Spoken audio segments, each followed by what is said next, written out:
ఇర్మియా గ్రంథము 11వ అధ్యాయము 16వ వచనం. అందరూ కూడా దైవ గ్రంథాలు ఓపెన్ చేసుకుని చక్కగా ఈ మాటలు వినవలసిందిగా ప్రభు పేట కోరుతా ఉన్నారు. ఇర్మియా గ్రంథము 11వ అధ్యాయము 16వ వచనం.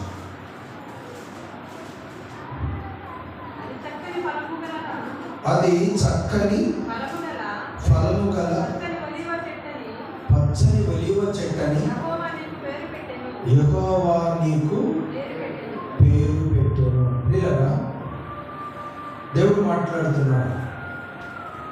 దేవుడు నీకు ఒక పేరు పెట్టాలని ఆశ కలిగి ఉన్నాడు. ఏ పేరంటే పచ్చని ఒలీవ చెట్టు అనేటువంటి పేరు పెట్టాలని దేవుడు ఆశ కలిగి ఉన్నారు. ఇప్పుడు మనము దేవుడు ప్రేమించి మనకు అనుగ్రహించినటువంటి పిల్లలు ఉన్నారు. ఆ పిల్లలకి ఏ పేర్లు పెడతారండి? పిల్లలకి ఏ పేర్లు పెడతారు? ముందుగా ఏ పేరు పెట్టకపోయినా ఎవరినైనా చూసినప్పుడు వారిని ఎలా పిలుస్తారండి? బంగారం, వెండి, వజ్రాలు, కనకం, ఇంకా ఏవేవో పేర్లతో పిలుచుకుంటారు. అవి ముందుగా పిలుచుకునే పేర్లు. అయితే ఎవరైనా మా అబ్బాయి ఒలివ చెట్టు, మా అమ్మాయి ఒలివ చెట్టు అనుకుంటారా? అనుకోరు. కానీ ఇక్కడ దేవుని మాటలు మనం గమనించినట్లయితే, నేను నీకు ఏ పేరు పెడతాను? ఒలీవ చెట్టు అనే పేరు నేను నీకు పెడతాను అని దేవుని వాక్యం అయితే ఇక్కడ మనం గమనిస్తున్నాం. ప్రియులారా, దేవుని సంకల్పం ఇలా ఉంది. భూలోకంలో చాలా చెట్లు ఉన్నాయి. కానీ ఒక్కొక్క చెట్టు ఒక్కొక్క ఏరియాలో ప్రఖ్యాతి కాంచిన చెట్టుగా ఉంటుందన్నమాట. కొన్ని చెట్లు సీజన్ బట్టే ప్రజలకు ఉపయోగపడతాయి. కొన్ని చెట్లు ఉన్నాయి, సీజన్తో పని లేదు. ఎనీ టైం నీవు అవసరానికి ఉపయోగించుకోవాలనుకున్నప్పుడల్లా కొన్ని చెట్లు ఉపయోగపడతాయి. అలా ఉపయోగపడే చెట్లేవి మనం మన ఏరియాలో ఉదాహరణగా చెప్పుకోవాలంటే, సీజన్తో పని లేకుండా మనకు ఉపయోగపడే చెట్టు తాడి చెట్టు. తాడి చెట్టుకు సీజన్తో పని ఉంటుందా? ఇల్లు కట్టుకోవాలనుకున్నాం, సీజన్తో పని లేదు కదా. నరకటం, పగలేయటం, కాస్త ఆరబెట్టుకొని ఇల్లు కట్టుకుంటుంది. అలాగే పుల్లలుగా ఉపయోగించుకోవాలనుకున్నాం, సీజన్తో ఉపయోగం లేదు కదా. పగలేసాం, ఎండబెట్టాం, పొయ్యిలో పెట్టుకొని చక్కగా వాటిని వాడుకుంటున్నాం. గమనించిన పిల్లరా, ఈ విధంగా మనం ఉపయోగకరమైన చెట్లను మనం ఉపయోగించుకుంటాం. కానీ సందర్భానుసారంగా మంచి విషయాలలో వాటిని మనం ఉపయోగించుకోవటానికి ప్రయత్నం చేయాలి. వాటి పేర్లను ఉపయోగిస్తాం ఎప్పుడు? కోపం వచ్చినప్పుడు, ఇతరులను విమర్శించేటప్పుడు ఉపయోగించడానికి ప్రయత్నం చేస్తాం. కానీ ప్రేమగా వారితో మాట్లాడేటప్పుడు ఆ చెట్ల పదాలను ఉపయోగించడానికి మనం ప్రయత్నం చేయం. కొన్నిసార్లు అంటాం, తాడు చెట్టాలు పెరిగావు, మైండ్ లేదు నీకు అంటాం.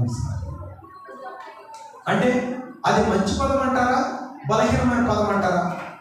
అది తిట్టే పదం. కానీ మనకు ఉపయోగకరమైనటువంటి ఒక విలువైన చెట్టును దేనికి ఉపయోగిస్తాం? కోపం వచ్చినప్పుడు విమర్శించడానికి ఉపయోగిస్తాం. కొన్నిసార్లు పిల్లలు ఏమంటారంటే, అది గాడిద అంటారు. అంటే నీకు కోపం వచ్చినప్పుడు గాడిద గుర్తొస్తుందా? గాడిద విలువ నీకు తెలుసా? ఎప్పటికీ కూడా కొండల ప్రాంతాల్లో, వాహన సౌకర్యాలు లేని ప్రాంతాల్లో గాడిదలు లేకుండా ఆ ఏరియాలో అసలు పనే జరగదు. హిమాచల్ ప్రదేశ్ కావచ్చు, చైనాకు సరిహద్దుల్లో ఉన్న హిమాలయ ప్రాంతాలకు అనుకూలంగా ఉన్నటువంటి ఆ ప్రాంతాలన్నీ కూడా ఖచ్చితంగా ఒక ప్రాముఖ్యమైనటువంటి విలువైన వాహనాలుగా వాటిని ఉపయోగించి చక్కగా వాళ్ళ అవసరంతో తీర్చుకునే సందర్భాలు కూడా చాలా ఉన్నాయి. ఒక్కొక్క ప్రాంతాన్ని మనం పరిశీలన చేసినప్పుడు ఆ ప్రాంతాలలో ప్రయోజనకరమైనటువంటి కొన్ని చెట్లు ప్రఖ్యాతిగాంచినవిగా ఉంటాయి. అలాగే పాలస్తీనా ప్రాంతంలో ప్రఖ్యాతిగాంచినటువంటి చెట్టు ఏదైనా ఉందా అంటే ఒలీవ చెట్టు మాత్రమే. ఒలీవ చెట్టును ఆ స్థానిక ప్రజలు రకరకాలుగా ఉపయోగించుకుంటారు. కొందరు చక్కగా ఆహార పదార్థాలు ఉపయోగించుకుంటారు, అలాగే శారీరకంగా బలహీనంగా ఉన్నప్పుడు ఉపయోగించుకుంటారు, అలాగే ఈ లోకంలో సౌందర్యవంతమైన విధానాలలో వారు వెలుగుపరచడానికి ఉపయోగించుకుంటారు. ఒక విలువైనటువంటి అర్థవంతమైనటువంటి చెట్టుగా పాలస్తీనా పరిసర ప్రాంతాలలో వదిలటమే కాకుండా బైబిల్ గ్రంథంలో ఆ చెట్టుకు విశేషమైన ప్రాధాన్యతను ఇవ్వటం కూడా జరిగింది. అలాగే ఆ చెట్టు యొక్క సమృద్ధి, ఆ చెట్టు యొక్క దీవెన బైబిల్లో కుటుంబానికి ఆశీర్వాదకరంగా మార్చబడిన సందర్భం కూడా మనం జ్ఞాపకం చేసుకుంటూ ఉంటాం. ప్రియులారా, సమయాన్ని బట్టి అవకాశాన్ని బట్టి కొన్ని మాటలు మనం జ్ఞాపకం చేసుకోవటానికి ప్రయత్నం చేద్దాము. ఒక్కసారి మీ గ్రంథాలను ఓపెన్ చేసి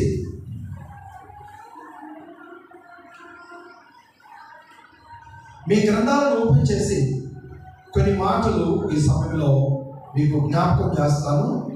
వాటిని పరిశీలన చేయవలసిందిగా కోరుతున్నాను. ఓకే, ఒలివ చెట్టు, ఒలివ ప్రాంతాలు, అలాగే ఒలివ చెట్లు విస్తారంగా ఉన్నటువంటి ఆ కొండకు ఆ చెట్ల పేరే పెట్టడం జరిగింది. ఆ చెట్లు పేరు పెట్టబడినటువంటి ఆ కొండకు ఈ లోకాన్ని రక్షించడానికి వచ్చిన ప్రభువైన యేసుక్రీస్తు వారు వెళ్ళి అనుదినము ప్రార్థన చేస్తూ ఉండేవారు. లోకాసు వార్త 22వ అధ్యాయం 40వ వచనాన్ని మనం ఒకసారి పరిశీలన చేసినట్లయితే చాలా మంచి విషయాలు ప్రభు ద్వారా ఆ పరిస్థితులను బట్టి మనం నేర్చుకోవచ్చు. పిల్లగా ఆ చోటుకి వెళ్ళి ఆయన వారితో మీరు శోధనలో ప్రవేశించుకున్నట్లు ప్రార్థన చెవుడని చెప్పి వారి యొద్ద నుండి రాతి వేత దూరం వెళ్ళి మోకాళ్ళు అని ఆయన ప్రార్థన చేస్తున్నాడు. ఏమండి, ఆయన ఏ ప్రాంతానికి వెళ్ళి ప్రార్థన చేస్తున్నాడు? ఆయన ఒలివల తోటలోకి వెళ్ళి ఏమంటే ఏకాంతంగా ఆయన ప్రార్థన చేస్తూ ఉన్నటువంటి సందర్భాన్ని ఇక్కడ మనం గమనిస్తున్నాం. అలాగే మరి ఒక మాట నేను మీకు తెలియజేస్తాను. ఒలివ చెట్టుకి ఇవ్వబడిన కొన్ని విలువైనటువంటి సందర్భాలు నేను మీకు తెలియజేస్తాను. ఒకసారి కీర్తన గ్రంథము 52వ కీర్తన 8వ వాక్యాన్ని మనం గమనిద్దాం. ఇక్కడ ఏమన్నాడంటే, యేసుక్రీస్తు ప్రభు చివరి దినాల్లో ఆయన ఒలివ కొండకు వెళ్ళి ప్రార్థన చేసినటువంటి సందర్భాన్ని ఇక్కడ మనం గమనిస్తున్నాం.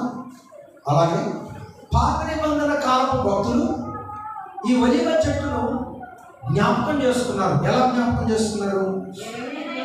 నేనైతే దేవుని మందిరంలో పచ్చని ఒలివ చెట్టు వలె ఉన్నాను. అంటే దేవుని మందిరానికి ఒలివ చెట్టుకు దావీదు పోల్చి ప్రార్థన చేస్తా ఉన్నాడంటే ఒలివ చెట్టు ఎంత ప్రాముఖ్యమైనదో మీరు గమనించవలసిందిగా కోరుతున్నాను. నేను ఎలా ఉన్నాను? దేవుని మందిరంలోనైతే నేను పచ్చని ఒలివ చెట్టు వలె ఉన్నాను అని ప్రార్థన చేస్తా ఉన్నాను. వీళ్ళరా, ఆ ఒలివ చెట్టులో ఉన్నటువంటి ఆ గొప్పతనం మనము ఇక్కడ గమనిస్తూ ఉన్నాం. ఒక విలువైన ఆశను నెరవేర్చే చెట్టు. ప్రతి మనిషి ఆశ కలిగి ఉంటాడు. ఎవరికి ఏ ఆశ ఉందండి? ప్రతి మనిషికి ఒక ఆశ ఉంటుంది. ఎవరికి ఎలాంటి ఆశ ఉంది? భూలోక సంబంధంగానైతే చెప్పనక్కర్లేదు, వర్ణించిన అవసరం లేదు. వారికి ఆ సామర్థ్యం లేకపోయినా ఆశ మాత్రం ఉంటుంది. అవునా కాదా?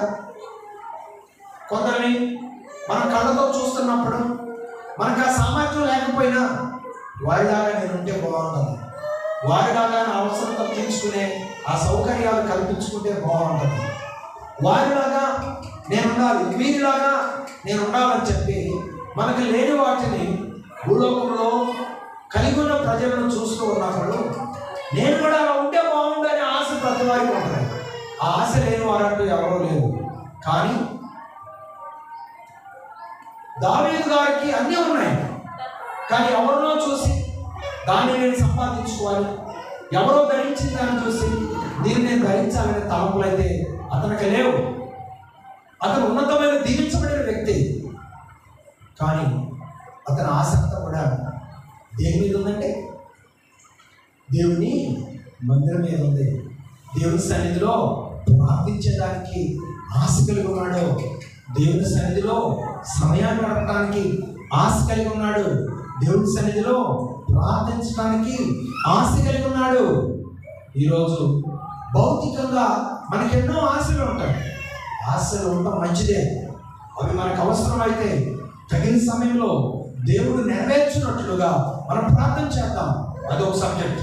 మెయిన్గా మన జీవితకాలం అంతా కూడా మనం ఆశ కలిగి ఉండవలసింది ఏంటో తెలుసా? దేవుని సన్నిధి భూలోకంలో ఉన్నంత కాలం. అలాగే శాశ్వతంగా ప్రభు మన కొరకు సిద్ధపరుస్తున్నటువంటి పరలోకం మీద ఆశ కలిగి ఈ లోకంలో మనం జీవించాలి. ఎవరికి మనకు మాదిరి ఈ విషయంలో? ఈ విషయంలో ఎవరు మనకు మాదిరి? దావీదు గారు మనకు మాదిరి. భౌతికంగా అతనికి సమస్తము ఉన్నాయి. కానీ అతని ఆశ అంతా కూడా ఎవరి మీద ఉందంటే దేవుని మీద ఉన్నది, దేవుని సన్నిధి మీద ఉన్నది. దేవుని సన్నిధిలో ఉన్నప్పుడు ఆయన సన్నిధిని దేనితో పోల్చుకున్నాడు? ఒలివ చెట్టుతో పోల్చుకున్నాడు. ఒలివ చెట్టు ఎంత విలువైందో ఆయన ఆశను ఆ చెట్టును పోల్చి ప్రార్థించడం ద్వారా, దేవుని కీర్తించడం ద్వారా, దేవుని ధ్యానించడం ద్వారా మనకు అర్థమవుతుందని కూడా ప్రభు ప్రకటన తెలియజేస్తున్నాను. అలాగే యెషయా గ్రంథము 24:13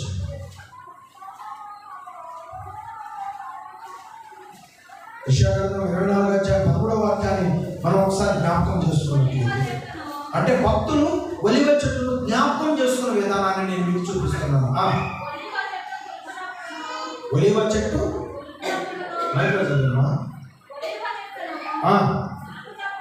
ఒలివ చెట్టు దులిపినప్పుడు ద్రాక్ష ఫలములో కోత తీరిన తర్వాత పరిక పండ్లను ఏరుకున్నప్పుడు జరుగునట్లు భూమి మధ్య జంతువులలో జరుగు. వినండి, ఇది ఆశ. ప్రతి ఒక్కరూ కూడా ఎలాంటి ఆశ కలిగి ఉండాలంటే దానికి వివరణ కూడా ఇక్కడ ఇచ్చాడు. ఎలాంటి ఆశ కలిగి ఉండాలి? ప్రతి ఒక్కరు కూడా బాగా చెట్టు నిండా రేకాయలు ఉన్నాయి అనుకోండి, ఒక్కొక్క కాయ కోస్తావా? చెట్టు దగ్గరికి వెళ్ళి శుభ్రంగా పట్టలు కానీ వస్త్రాలు కానీ ఏమి ఉంటే అవి కింద పరిసి ఒక్కసారి చెట్టు ఊడితే మనకు అవసరమైన కాయలన్నీ వచ్చి చక్కగా కింద పడతాయి. ఒక్కసారిగా మూట కట్టుకొని పోగు చేసుకొని తినొచ్చు, అవసరతలకు ఉపయోగించుకోవచ్చు. ఇంతగా చెట్టు ఫలించిందే. ఇంతగా ఫలించినటువంటి చెట్టుకు ఒక్కొక్క కాయ ఎప్పుడు పోయాలి మనం? అందుకని ఏం చేస్తాం? బాగా ఫలించిన చెట్టుని ఏం చేస్తాం? పట్టుకొని ఒక్కసారి ఊపుతాం. ఆ ఫలాలన్నీ సమకూర్చుకొని సంతోషించడానికి ప్రయత్నం చేస్తాం. అలాగే దావీదు గారు, అలాగే భక్తులైన వారు, ఇక్కడ యెషయా గారి ఆశ ఏంటంటే దేవుని సన్నిధి ఎలా దీవెనగా ఉండాలని కోరుకుంటాడంటే, ఒలివ చెట్టు బాగా ఫలించినప్పుడు ఆ చెట్టునంట ఎలాగైతే చెట్టు ఫలాలు రాలుకోవడానికి ఇష్టపడతామో, వినండి, కోసుకోవడానికి కాదండి, ఏం చేయడానికి? రాలుకోవటానికి. అంటే ఎన్నెన్ని కోస్తాం? విస్తారమైన పంట ఉంది, ఎన్నెన్ని కోస్తాం. అందుకని ఒక్కసారి పట్టుకొని ఊపితే ఫలాలన్నీ కూడా మనం ఆశించిన వస్త్రాల్లో పడతాయి, ఆశించిన స్థలాల్లో పడతాయి, చక్కగా మనం తీసుకోవాల్సినవి. ఆ ఫలింపు అంటే ఒలివ చెట్టు ఎలాంటిదంటే యెషయా గారి దృష్టిలో విలువైన ఫలింపును సమకూర్చేది. దావీదు గారి దృష్టిలో ఒలివ చెట్టు ఎలాంటిదంట? దేవుని మందిరంలో ఒక స్థిరమైన పద్ధతుల్లో ఉండేదానికి సూచనగా దావీదు గారు ఒలివ చెట్టును పోల్చుకున్నాడు. ఓకే, అలాగే ప్రియులారా, మరి దేవుని సన్నిధిలో మనము జీవిస్తున్నప్పుడు, మనం బ్రతుకుతున్నప్పుడు ఈ చెట్టును ఏ విధంగా మనం ఆలోచన చేస్తా ఉన్నామో అర్థం చేసుకోవాల్సిందిగా కోరుతున్నాం. ఈ లోకంలో మనుషులు ఏమంటే రంగులు మారాలంటే జ్యూస్ తాగుతారు. ఆ జ్యూస్ తాగేసరికి చాలా టైం పడుతుంది. కొంచెం రంగు మారాలని ఆశ కలిగి ఉన్నారనుకుంటే వెళ్తారు, కాస్త పూజించుకుంటారు, శుభ్రంగా రంగు మార్చుకుంటారు. వస్త్రాన్ని దాచిపెట్టడానికి వస్త్రాలు, శరీరాన్ని దాచిపెట్టడానికి వస్త్రాలు ఉంటాయి కాబట్టి శరీరం, మనుషులకు ఏ శరీర భాగాలు అయితే కనపడతాయో ఆ శరీర భాగాలకు కాస్త రంగు పూసుకుంటే శుభ్రంగా లోకానికి అనుకూలమైన ప్రజలంగా కనపడేదానికి అవకాశం ఉంది. అంటే నేను విమర్శించట్లేదండి, అవునా కాదా? లోకానికి అనుకూలమైన ప్రజలుగా మనం కనపడటానికి అవకాశం ఉంటుందన్నమాట. దాన్ని ఏమంటారు? సౌందర్యమును అలంకరించుకుంటా అంటారు. ఓకే, బైబిల్ గ్రంథంలో దేవుని వాక్యాన్ని మనం గమనించినట్లయితే ఈ ఒలివ చెట్టును సౌందర్యం కొరకు ఉపయోగించినట్లుగా మనం గమనిస్తాం. చెప్తారా ఒకసారి? యెషయా గ్రంథము 14వ అధ్యాయము 6వ వచనాన్ని మనం గమనించినట్లయితే, ఓపెన్ చేయండి బైబిల్. యెషయా గ్రంథము 14వ అధ్యాయం 6వ వచనం. అమ్మా, వారు ఆగ్రహపడి, అమ్మా నువ్వు చదువు, నా చోటు దగ్గర ఉందా? ఆ మైకులో చదువు. మానని బలత్కారము చేత జనములను లోపరిచిరి, భూలోకమంతయు నిమ్మలించి విక్రమించుచున్నది. జనములు పాడసాగుదురు, జనములు పాడసాగుదురు. నీవు పనుబడినప్పటి నుండి నరుకువాడెవడను మా మీదకి రాలేదని నిన్ను గూర్చి తమలా వృక్షములు లెబానోను, తమలా వృక్షములు లెబానోను, దేవదారు వృక్షములు హర్షించును. ప్రియమైనటువంటి దేవుని బిడ్డలారా, వీటిని దేవునికి ఉపయోగించేవాడండి. ఒక అందమైనటువంటి పరిస్థితులు మన జీవితాలకు ఆవరించాలని వీటిని పోల్చుకోవడం ఇక్కడ మనం గమనిస్తున్నాం. అంటే బైబిల్ ప్రకారం ఒక అందమైన విధానం అనేటువంటిది గమనించండి. బైబిల్ ప్రకారం దేహానికంటే కూడా ఆత్మ సౌందర్యానికి ఎక్కువగా ప్రాధాన్యత ఇవ్వబడుతూ వచ్చింది. ఎందుకని? హృదయం అందముగా దేవునికి ఇష్టంగా ఉంటే ముసల్తనంతో పని లేదు, బాల్యదశతో పని లేదు, డాక్టర్ గారు యవన ప్రాయంతో పని లేదు. ఏ అందానికి? హృదయాందానికి, హృదయ అలంకారానికి, బాహ్య సంబంధమైన దేహానికి ఎలాంటి సంబంధము లేదని కూడా నేను మనం చేస్తున్నాం. వాస్తవంగా ఎవరైనా పెద్దవారు చిన్న బిడ్డలను దగ్గరికి తీసుకోవాలంటే ఆ పిల్లలు ఎలా ఉంటే దగ్గరికి తీసుకోవడానికి ప్రయత్నం చేస్తారు? అందంగా, చక్కగా, అలంకారంగా ఉంటే ఆ పిల్లోడిని, నీ పిల్లోడు కాకపోయినా ఎవరో పిల్లోడైనా ఎత్తుకోవడానికి అవకాశం లేకపోయినా ఆ పిల్లని ఒకసారి ఎంత బాగుంటుందో, ఆ పాపని ఎత్తుకుంటే ఎంత బాగుంటుందో అనే ఆకర్షణ అనేటువంటిది తన ద్వారా నీ కళ్ళకు వస్తూ ఉంటుంది. ఇది భౌతిక సంబంధమైన ఆకర్షణ. కానీ ఆ పిల్లోడు పెద్దవాడై, లేకపోతే అమ్మాయి పెద్దదై అందంగా ఉందనుకోండి, చిన్నపిల్లప్పుడు ఆశించిన విధానాన్ని నువ్వు ఆశించగలవా? కానీ గుర్తుపెట్టుకోండి, దేవుని దృష్టిలో దేవదారు వలె, లెబానోను వలె, ఒలీవ వలె ఒక విలువైనటువంటి విధానం హృదయాలంకారణతో మనం ఉన్నప్పుడంట ఆ హృదయాలంకరణ ప్రభు మనలను తన దగ్గరకు చేర్చుకోవడానికి, తన సొత్తుగా మార్చుకోవటానికి, తన కౌగిట్లో భద్రం చేసుకోవటానికి ఎలాంటి ఆటంకము ఉండదంటండి. ఏది అడ్డు రాదంటండి. మనుషులకైతే అడ్డు వస్తుంది. అన్ని సక్రంగా ఉంటేనే మనుషులు దగ్గరకు తీసుకోవడానికి ప్రయత్నం చేస్తారు. ఏదైనా కొంచెం ప్రాబ్లంగా ఉంటే మనుషులు దగ్గరకు తీసుకోవడానికి ప్రయత్నం చేస్తారా? ప్రయత్నం చేయరు. కానీ దేవుడైతే అలాంటి వాడు కాదు. లాజరు ధనవంతుడు. ప్రజలు భూలోకంలో ఉన్నంతకాలం ఎవరిని ఆకర్షించారు? ధనవంతుని ఆకర్షించారా? లాజరుని ఆకర్షించారా? ఎందుకంటే ధనవంతుడు శుభ్రంగా ఉంటాడు, విలువైన వస్త్రాలు ధరిస్తాడు, విలువైన ఆహారం తింటాడు, విలువైన స్నేహం, విలువైనటువంటి పరిస్థితులన్నీ తన చుట్టూ ఉన్నాయి కాబట్టి సాధ్యమైన వరకు తనతో స్నేహం చేయాలని ప్రపంచం అంతా ఆశపడుతూ ఉంటుంది. మరి పేద లాజరుతో స్నేహం చేయాలని కానీ, తనను దగ్గరికి చేర్చుకోవాలని కానీ, తనతో మమేకమై ఉండాలని కానీ ఎవరైనా ఆశిస్తారా? ఆశించరు. ఎందుకంటే తన బలహీనత, తన పేదరికం, తన దరిద్ర స్థితి, తన ఉరికి స్థితి, తన వ్యాధి స్థితి ఏ మనుషుడు దగ్గరగా రానిగా చేసింది. కానీ గమనించండి, తన హృదయం మాత్రం ఒక విలువైనటువంటి పచ్చని చెట్లు వలె దేవునికి ఇష్టమైనదిగా తన హృదయాన్ని మార్చుకున్నాడు. కాబట్టి గమనించండి, తను ఎవరికి ఇష్టమయ్యాడు? దేవునికి ఇష్టమయ్యాడు. లోకంలో ఉన్న వారందరికీ ఎవరు ఇష్టమయ్యాడు? ధనవంతుడు ఇష్టమయ్యాడు. గమనించండి పిల్లరా, ఇద్దరు ఒకనొక రోజు అందమైన దేహం కలిగిన వాడు, ధనం కలిగిన వాడు చనిపోయాడు, వ్యాధిగ్రస్తులు చనిపోయాడు. ఇద్దరు కూడా దేవుని ఎదురు చేర్చబడ్డప్పుడు దేవుడు ఎవరికి ఏం తీర్పిచ్చాడు? ఈ లోకంలో అందంగా, ఆకర్షణగా, ధన సమృద్ధితో అన్నిటి కొదులేని స్థితిలో ఎంజాయ్ చేసిన వాడు ఎక్కడున్నాడు? నరకంలో ఉన్నాడు.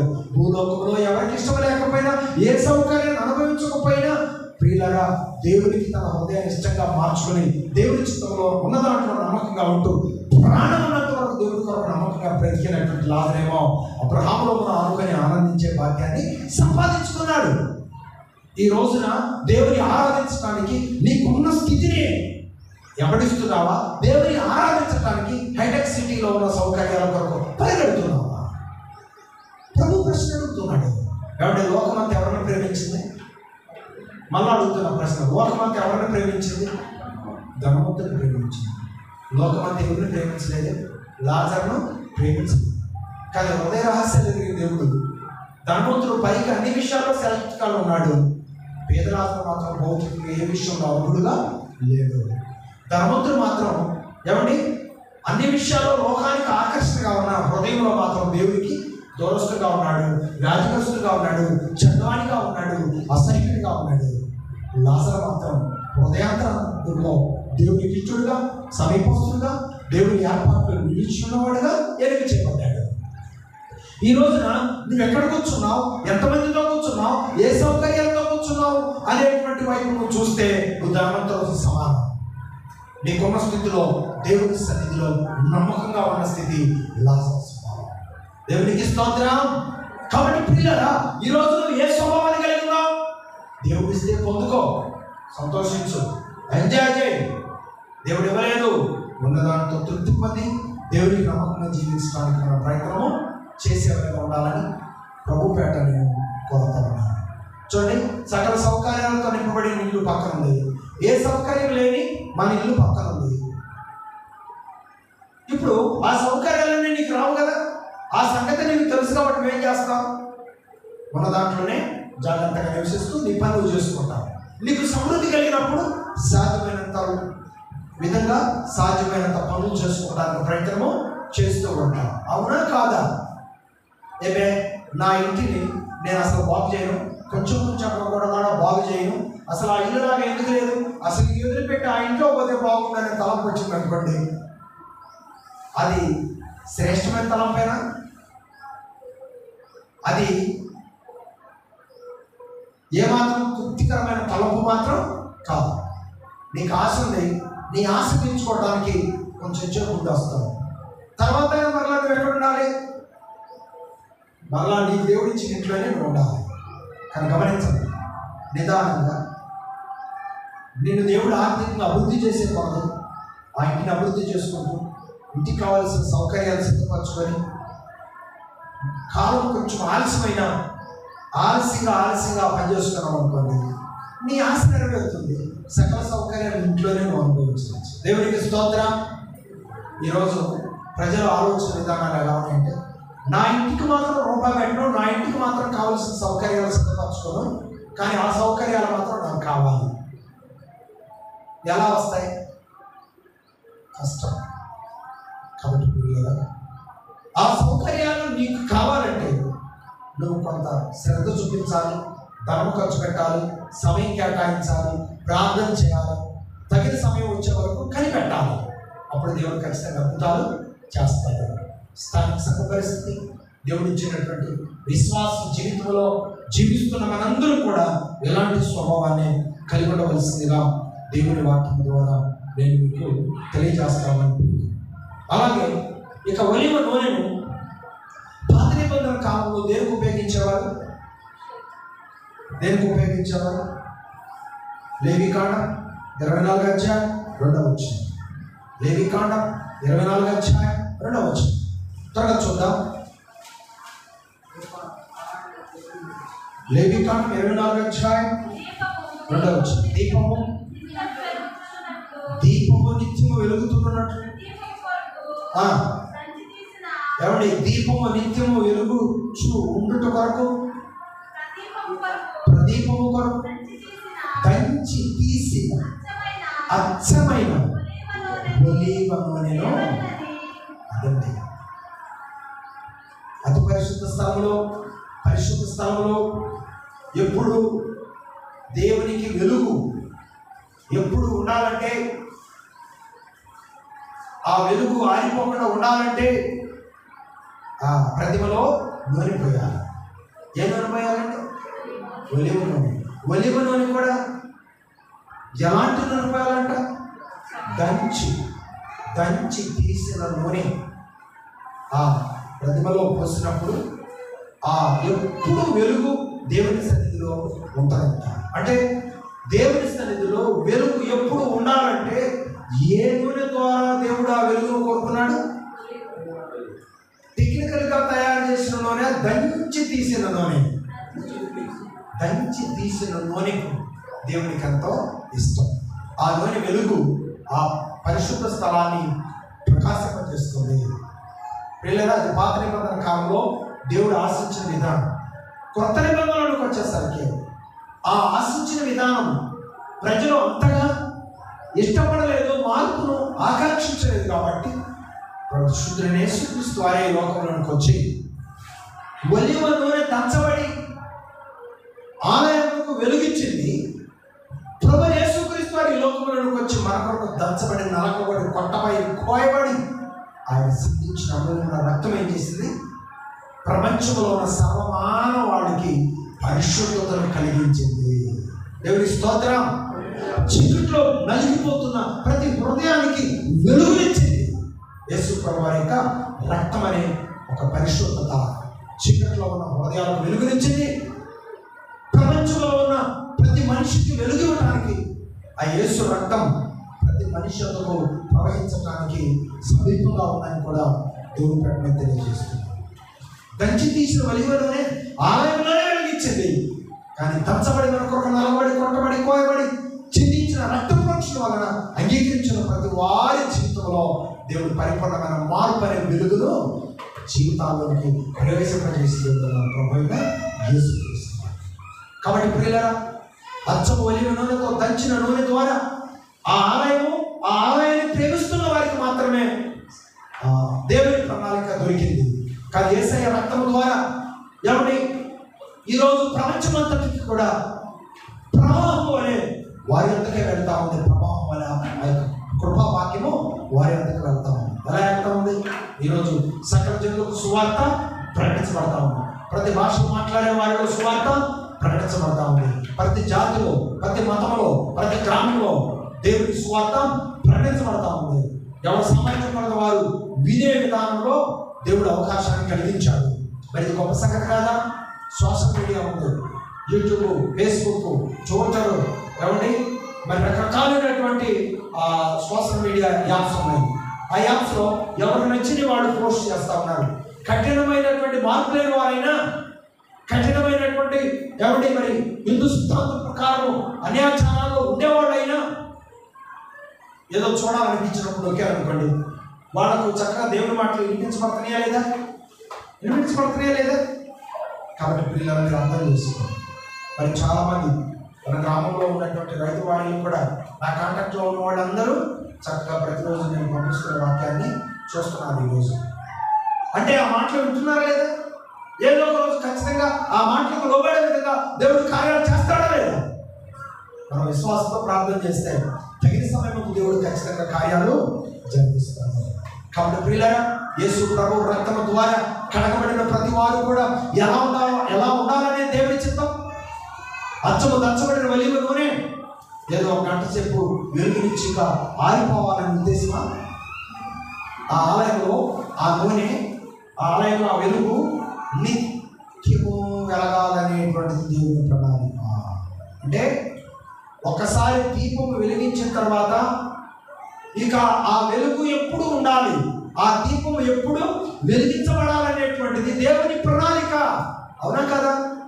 కొన్నాళ్ళు వెలిగి కొన్నాళ్ళు ఆరిపోవటము దేవుని ప్రణాళిక, లేకపోతే కాలానుకూలంగా సమయానుకూలంగా దీపాన్ని వెలిగించడం దేవుని ప్రణాళిక? అలా కాదు. ఆలయంలో వెలిగించబడిన దీపము ఎప్పుడు వెలుగుతూనే ఉండాలి. దాన్ని దీపస్తంభము అంటారు. ఇప్పటికీ కూడా దీపస్తంభము ఉన్నది, వెలుగుతూనే ఉన్నది. దేవుడు వారి కొరకు ఎంచబడిన స్థలంలో వెలుగుతూనే ఉన్నది.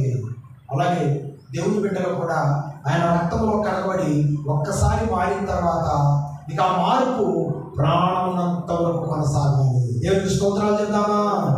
నా ప్రాణమున్నంత వరకు నీ మహిమలో చేరే వరకు, నా ప్రాణమున్నంత వరకు నీ మహిమలో చేరే వరకు ప్రార్థించేదా యేసు రాజా, ప్రార్థించేదా ప్రార్థించేదా ప్రార్థించేదా ప్రార్థించేదా ప్రార్థించేదా నా ప్రాణమున్నంత వరకు నీ మహిమలో చేరే వరకు,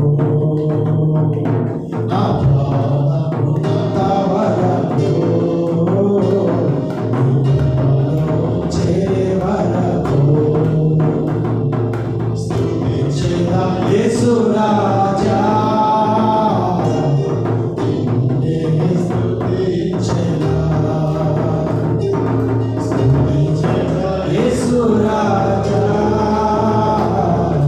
నిన్నే స్తుతించేదా స్తుతించేదా స్తుతించేదా స్తుతించేదా స్తుతించేదా నా ప్రాణమున్నంత వరకు నీ మహిమలో చేరే వరకు, నా ప్రాణమున్నంత వరకు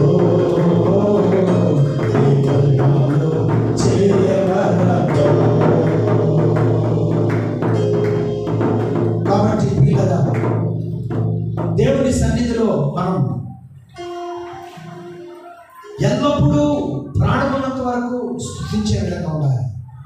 కడగబడిన మనం మరలా మరలా మరలా కడగబడవలసిన అవసరము లేదు. ఈరోజు చాలా మంది ఈ పరిస్థితుల్లో అనుసరిస్తున్న విధానాలు,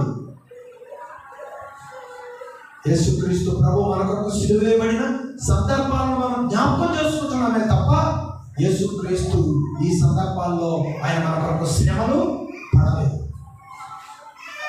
శ్రమలు జ్ఞాపకం చేసుకుంటలో తప్పులేదు, కానీ శ్రమనాలు ఉపవాసాలు ఉంటాం, దేవునికి దగ్గరగా ఉంటాం, ఎప్పుడు దేవుని సన్నిధిలో ఉంటాం.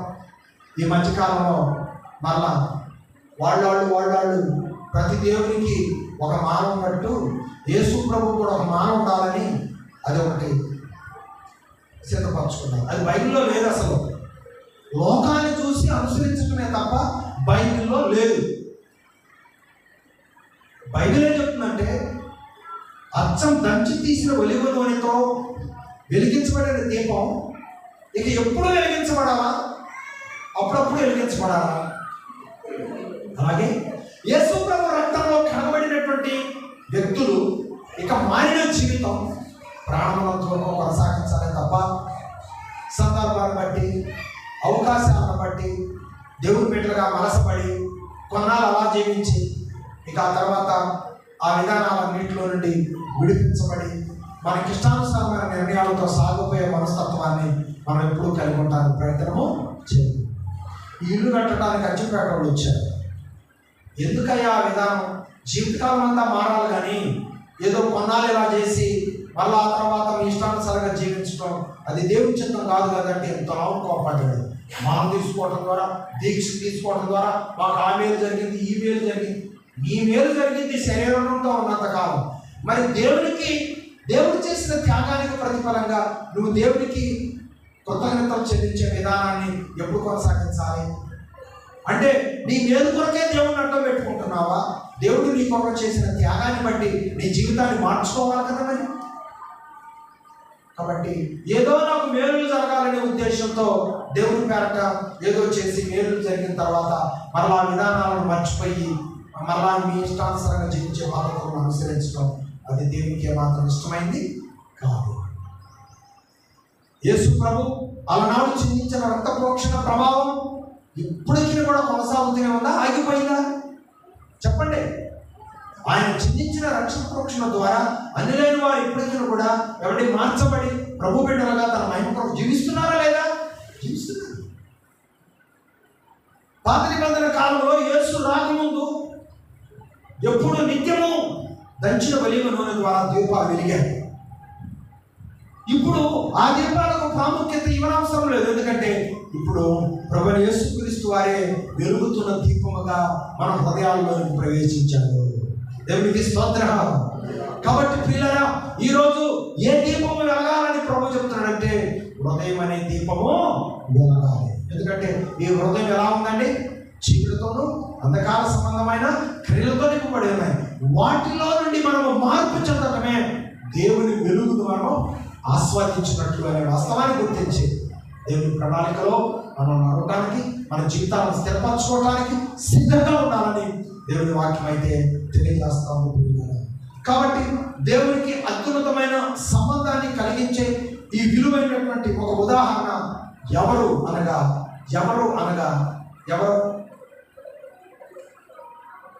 ఇప్పుడు దాకా నేను చెప్పిందంతా ఎవరు అమ్మా?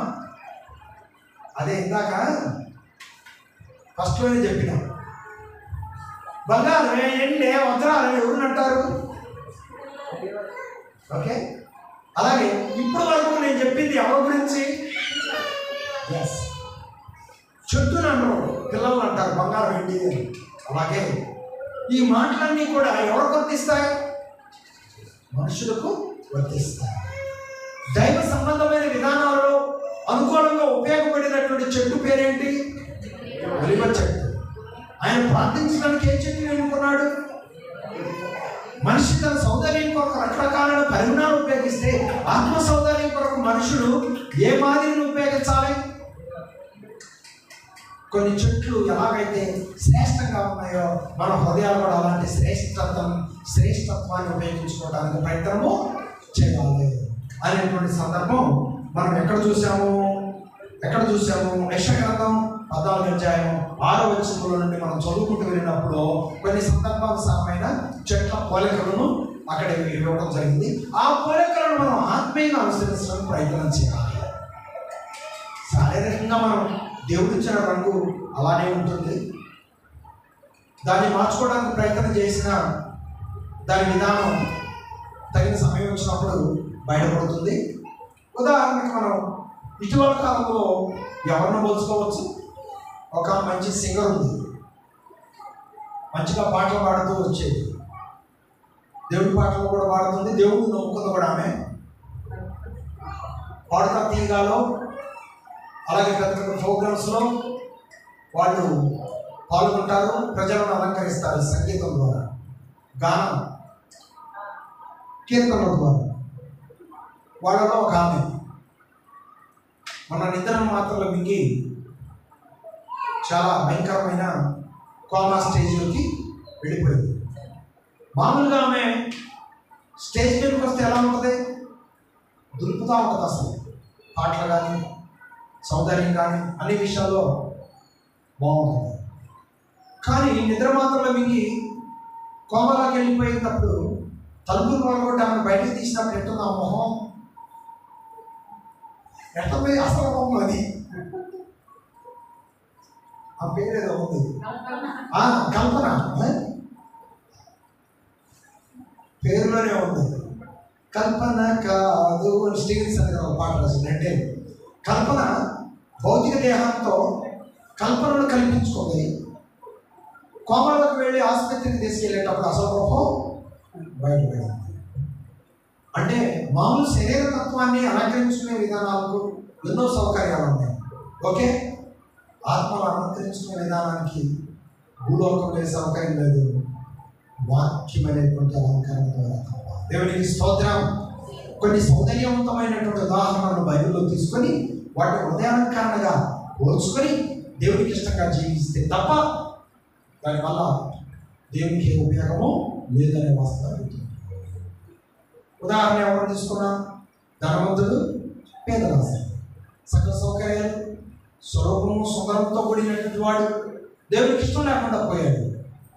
ద్వేషించబడిన లాజరు హృదయానుసారమైన సౌందర్యం అతను దేవుని చెంతకు చేర్చింది. భయంకరమైన వ్యాధితో నింపబడిన తన దేహం దేవుని ఎందుకు వెళ్ళిన తర్వాత భక్తుల సమూహంలోకి వెళ్ళిపోయిన తర్వాత ఎలా మారిపోయింది? పసిపిల్లవాడి దేహం అనే మారిపోయింది. కాబట్టి ప్రియులారా, భౌతిక సంబంధమైన ఈ జాగ్రత్తలు ఏదో ఒక రోజు బయటేస్తాయి. కానీ ఆత్మ సంబంధమైన జాగ్రత్తలు ఏదో ఒక రోజు మనలను శ్రేష్టమైన స్థలంలో తీసుకెళ్తాయి. దేవునికి స్తోత్రం. అందుకని పచ్చని ఒలీవ చెట్టు ఇక దేనికి సాదృశ్యం? లాస్ట్ ఫైనల్గా కుటుంబ ఆశీర్వాదానికి సాదృశ్యం. కుటుంబ ఆశీర్వాదానికి సాదృశ్యం. ఎక్కడ ఇవ్వబడిన మాట? భక్తులైన వారు కుటుంబం అంతా దేవుడికి మహిమార్థంగా జీవించిన వారందరూ దేవుడితో పోల్చబడ్డారు, ఒలీవ చెట్టుతో పోల్చబడ్డారు. ఎక్కడున్న మాట? నీ భార్య ఫలించు ద్రాక్షల వలె ఉండదు, నీ భోజనపు బలచోట్లు నీ పిల్లలు ఒలీవల మొక్కలు. అంటే పిల్లలు, తల్లిదండ్రులు, కుటుంబం వారందరూ కూడా దీవించబడిన సందర్భం దేనితో పోల్చబడిందంటే ఒలీవ చెట్టుతో పోల్చబడింది. దీవెనకరమైన ఈ సందర్భంలో మనం ఒలీవ చెట్టు దీవెనకరమైన, ఆశీర్వాదకరమైన, శ్రేష్టమైన, సౌందర్యకరమైన విధానాలకు ఎలాగైతే అద్భుతమైనటువంటి మాదిరిగా ఉందో, ఆశను తీర్చేదిగా ఉందో, ఏమంటే ఆత్మసంబంధమైన సౌందర్యాన్ని కలిగించేదిగా ఉందో, జీవితకాలం అంతా ప్రార్థించే విధానానికి సాదృశ్యంగా ఉందో, ఏమంటే బైబిల్ గ్రంథంలో మనం చూసాం.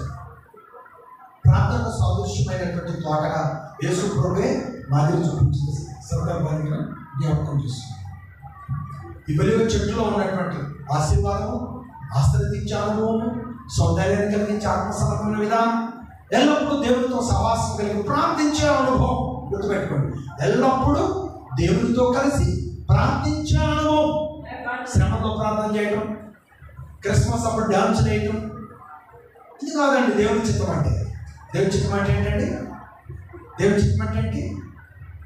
ఆయన ఎదిగింది మొదలుకొని దేవుడు పిలిచే వరకు ఎల్లప్పుడూ ప్రార్థన చేస్తూ ఒకే మనసు కలిగి దేవుడికి ఇష్టంగా జీవించడమే ప్రభు ఆశ కలిగి మనలను ఎన్నుకునే విధానము.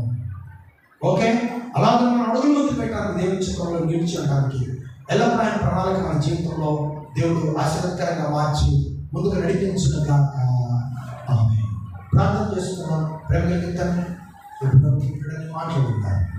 ఆ మాకు హృదయాలను భద్రించి ఒలీవ చెట్టులో ఉన్న గుణాలు, భక్తులైన వారు ఒలీవ చెట్టును జ్ఞాపకం చేసుకొని మిమ్మల్ని కనపరిచిన విధానం, ఈ లోకంలోనికి మీరు వచ్చి ప్రభు ఒలీవ తోటను ఏ విధంగా ఒలీవ కొండను ప్రార్థించడానికి ఎదుర్కొన్నారు, గెచ్చమనే తోటను ప్రభా మీరు శివుడు ప్రార్థన చేయడానికి ఎదుర్కొన్నారు, ఒలీవ కొండను ప్రభు అనుదినము ప్రార్థించేదానికి మీరు ఎదుర్కొన్నారు.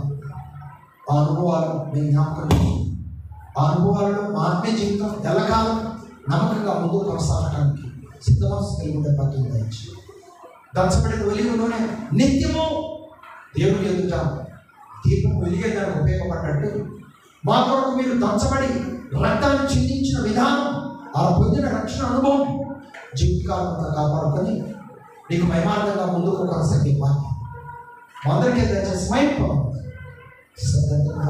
మాట్లాడేటువంటి వారు కూడా ఆ విధానాలు కలిగించి ప్రారంభం నుండి ఇప్పటి వరకు మాతో నడిపించాం దేవా.